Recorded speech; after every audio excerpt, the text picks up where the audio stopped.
Good morning students. आज का हमारा टॉपिक है TI plasmid. TI plasmid TI plasmid में हम पढ़ेंगे प्लाज्मिड की स्ट्रक्चर और प्लाज्मिड के द्वारा जो है जीन ट्रांसफ़र कैसे होता है। तो सबसे पहले देखते हैं टीआई प्लाज्मिड जो है कहाँ पाया जाता है। तो एग्रोबैक्टीरियम ट्यूमिफेसियंस नामक जो बैक्टीरिया होता है उसमें पाया जाता है। एग्रोबैक्टीरियम ट्यूमिफेसियस बैक्टीरिया में टीआई प्लाज्मिड पाया जाता है। मैन डीएनए के अलावा जो सर्कुलर डीएनए होता है उसे बोलते हैं प्लाज्मिड। और एग्रोबैक्टीरियम के प्लाज्मिड को टीआई प्लाज्मिड बोला जाता है। टीआई का मतलब यानी एग्रोबैक्टीरियम जो है वो उन प्लांट में जिनमें इन्फेक्ट करता है उनकी रूट में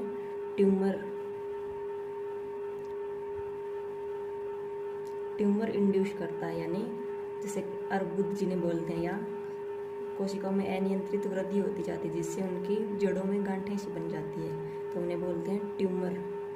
तो ट्यूमर को प्रेरित करने वाला प्लाज्मिड, इस वजह से इसका नाम रखा गया TI plasmid, tumour inducing plasmid. अब देखते हैं इसकी स्ट्रक्चर कैसी होती है। यानी यह सर्कुलर डीएनए है और इसका मोलिकुलर वेट अगर देखें तो इसका मोलिकुलर वेट 1.2 गुणा 10 की पावर 8। और टीआई प्लाज्मिड में ट्यूमर की समान ग्रोथ करने की क्षमता होती है। यानी जैसे ट्यूमर कैंसर में जो गांठ होती है उसे ट्यूमर बोलते हैं, उसी प्रकार ये प्लांट की रूट में भी गांठें बना देता है, ट्यूमर बना देता है। और इस वृद्धि को फिर हम बोलते हैं क्राउन गोल, किरीट पिटिका, क्राउन गोल।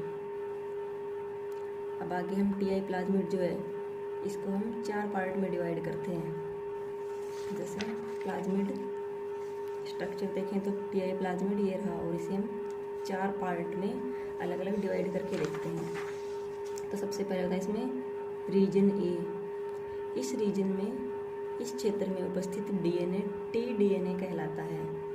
बैक्टीरिया जब प्लांट सेल को संक्रमित करता है तो प्लाज्मिड का यह पार्ट उस सेल में स्थानांतरित होकर उसके डीएनए से जुड़ जाता है। या जब एग्रोबैक्टीरियम जो है किसी प्लांट को अगर इन्फेक्ट करता है तो एग्रोबैक्टीरियम के प्लाज्मिड का जो पार्ट है, जैसे ये इसका प्लाज्मिड हो गया और इसमें जैसे ये पार्ट टी डीएनए वाला पार्ट हो गया, तो ये पार्ट जो है उस प्लांट सेल के डीएनए से जुड़ जाता है। इसे बोलते हैं T DNA part, T DNA. और प्लांट सेल के डीएनए के साथ, जीनोम के साथ ये जुड़ जाता है। और टी डीएनए को भी आगे हम 2 पार्ट में डिवाइड करके देखते हैं। तो एक तो पार्ट होता है टी डीएनए का ONC रीजन, और दूसरा होता है NOS रीजन। टी डीएनए को 2 पार्ट में डिवाइड करते हैं, ONC रीजन और NOS रीजन।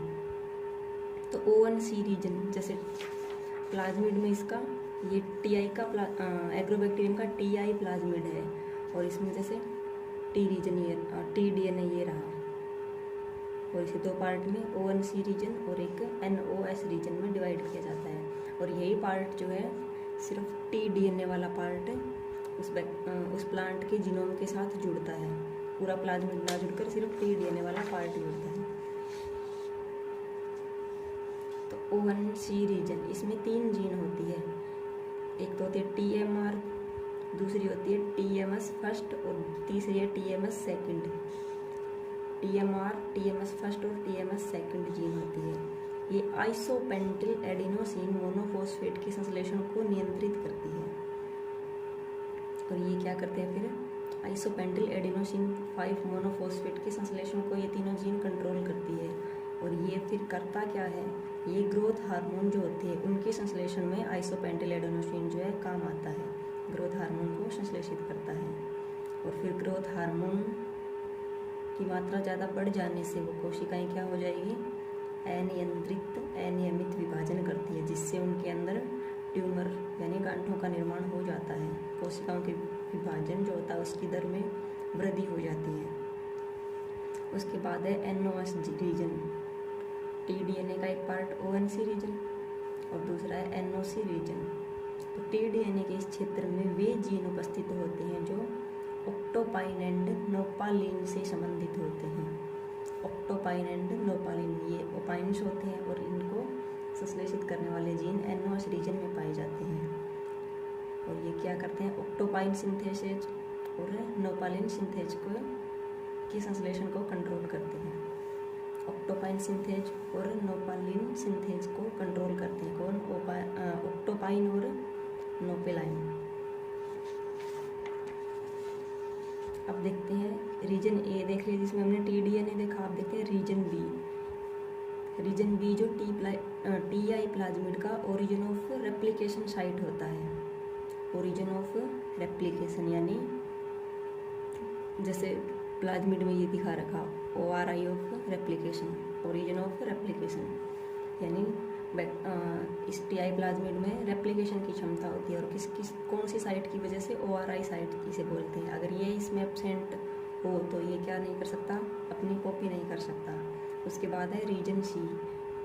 यह प्लाज्मिड का रीजन ऑफ कॉन्जुगेशन कहलाता है। रीजन ऑफ कॉन्जुगेशन यानी संयुग्मन क्षेत्र, ये प्रतिकृति क्षेत्र और ये संयुग्मन क्षेत्र यानी सी पार्ट के द्वारा एग्रोबैक्टीरियम के TI प्लाज्मिड का TI प्लाज्मिड प्लांट सेल के DNA के साथ जुड़ता है, तो रीजन ऑफ कॉन्जुगेशन कहलाती है वो साइट। इसके बाद है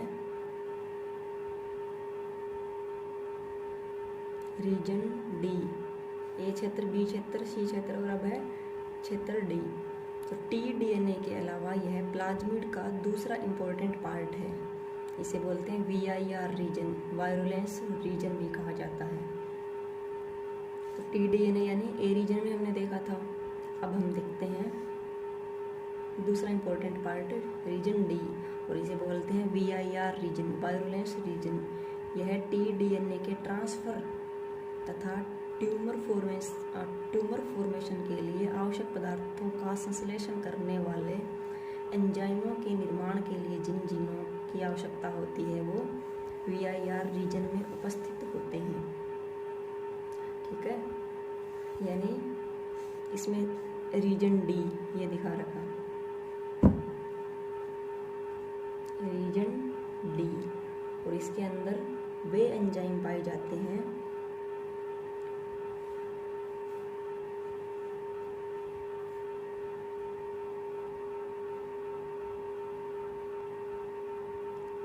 और इसके अंदर वे एंजाइम पाए जाते हैं जो ट्यूमर को फॉर्मेशन करने वाले जीन को कंट्रोल करते हैं।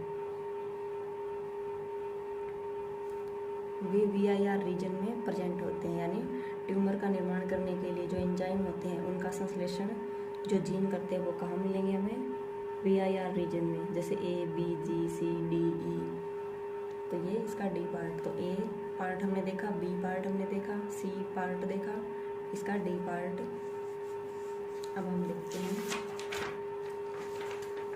यानी कि TI प्लाज्मिड की संरचना हमने देख ली। अब हम देखेंगे कि TI प्लाज्मिड वाहक के रूप में हमने पढ़ा है। प्लाज्मिड जो क्या है, DNA को कैरियर यानी DNA को वहन, एक सेल से दूसरी सेल में वहन करने का कार्य करते हैं। तो जीन ट्रांसफर यानी TI प्लाज्मिड के द्वारा जो है कैसे DNA को एक सेल से दूसरी सेल में ट्रांसफ़र कर सकते हैं, तो TI प्लाज्मिड के द्वारा जीन ट्रांसफ़र।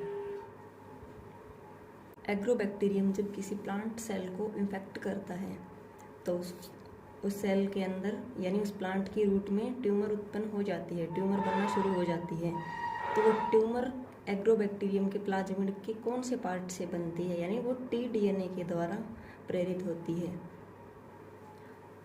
तो उस प्लाज्मिड का जो TDNA का पार्ट होता है वो क्या होता है, उस प्लांट सेल में ट्रांसफ़र होता है। और फिर वैज्ञानिकों ने इस ट्रांसफ़र होने वाले जीन को पहचान कर, यानी फिर उन्होंने देखा कि TDNA ये किसका है, एग्रोबैक्टीरियम का। एग्रोबैक्टीरियम का TDNA अगर प्लांट सेल में ट्रांसफ़र हो जाता है और उसमें ट्यूमर इंड्यूस करता है, ट्यूमर इंड्यूस करता है, तो वैज्ञानिकों ने इसको जेनेटिक इंजीनियरिंग के रूप में भी प्रयोग करना चाहा। तो फिर उन्होंने क्या किया, यानी एग्रोबैक्टीरियम का प्लाज्मिड बाहर निकाला तो इसमें जो टीडीएनए वाला क्षेत्र है तो इस क्षेत्र को तो हटा दिया, और यहाँ पर जैसे कोई और डीएनए डाल दिया, कोई वांछित डीएनए जो किसी और, जैसे या तो रोग प्रतिरोधी या किसी और गुण को जो कंट्रोल करता हो, तो बाहरी डीएनए जो है डाल दिया इसके अंदर, और टीडीएनए क्या कर दिया, निकाल दिया। तो अब टीडीएनए की जगह जो बाहरी वाला डीएनए डाला गया है, और फिर इस प्लाज्मिड को, यानी ये रिकॉम्बिनेंट प्लाज्मिड हो गया, आर प्लाज्मिड या रिकॉम्बिनेंट प्लाज्मिड। अब इस प्लाज्मिड को वापस एग्रोबैक्टीरियम में ट्रांसफ़र कर दिया गया,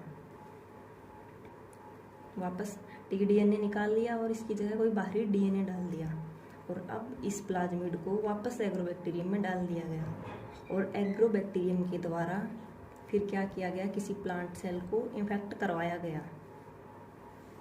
प्लांट सेल को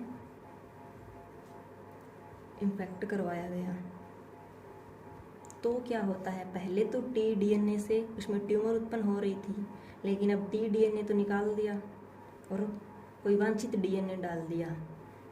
तो जो डीएनए हमने एग्रोबैक्टीरियम के प्लाज्मिड में डाला है वो पार्ट अब प्लांट सेल के जीनोम के साथ भी जुड़ गया, और इसके साथ जुड़ने से जो हमने डीएनए डाला था उसी का जो है गुण इसके अंदर आएगा। जैसे कोई रोग के प्रतिरोधी जीन हमने डाला है तो वो प्लांट उस रोग के प्रति क्या हो जाता है, प्रतिरोधी हो जाता है, या फिर कोई और लक्षण को अगर कंट्रोल करता है तो वो लक्षण जो है उसके अंदर प्रदर्शित हो जाता है। तो इस वजह से जीन ट्रांसफ़र जो जीन ट्रांसफ़र है वो एग्रोबैक्टीरियम के टीआई प्लाज्मिड के द्वारा भी किया जा सकता है। तो ये तो हो गया एग्रोबैक्टीरियम की संरचना और एग्रोबैक्टीरियम के द्वारा जीन का स्थानांतरण या डीएनए का स्थानांतरण। अब हम देखते हैं कि डीएनए का स्थानांतरण जैसे वाहक के द्वारा तो हमने पढ़ा है, प्लाज्मिड, कोस्मिड, फाज्मिड या बैक्टीरियोफाज, इनके द्वारा। लेकिन अगर बिना वाहकों के भी क्या होता है, बिना वाहकों के भी डीएनए का या जीन का स्थानांतरण हो सकता है। तो उसके लिए हम जैसे वेक्टरलेस जीन स्थानांतरण, बिना वेक्टर के अगर जीन का स्थानांतरण एक सेल से दूसरी सेल में करें तो उसे बोलते हैं वेक्टरलेस या डायरेक्ट जीन ट्रांसफ़र। इसे डायरेक्ट जीन ट्रांसफ़र, इसमें प्लाज्मिड, कोस्मिड, फाज्मिड, बैक्टीरियोफाज और वायरस के बिना जीन ट्रांसफ़र किए जाते हैं, यानी किसी भी कैरियर की इसमें आवश्यकता नहीं होती। तो वेक्टरलेस जो है ट्रांसफ़र के लिए कुछ मेथड्स होते हैं, जैसे बायोकेमिकली स्टिमुलेटेड एंडोसाइटोसिस, यानी रासायनिक पदार्थों से उद्दीपित अंतःकोशिकायन द्वारा। यानी इसमें क्या करते हैं, हम डिटेल से हम पढ़ेंगे आगे।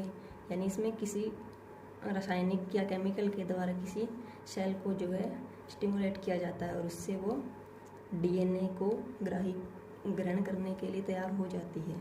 दूसरी मेथड है बाई माइक्रो इंजेक्शन। तीसरी है by electroporation, by particle gun या बैलिस्टिक मेथड, या बाई लिपोफैक्शन, बाई पोलन ट्रांसफॉर्मेशन यानी परागकणों के द्वारा, पोलन ट्यूब द्वारा, पराग नलिका के द्वारा जो है डीएनए के ट्रांसमिशन से, या फिर by laser induced DNA transfer.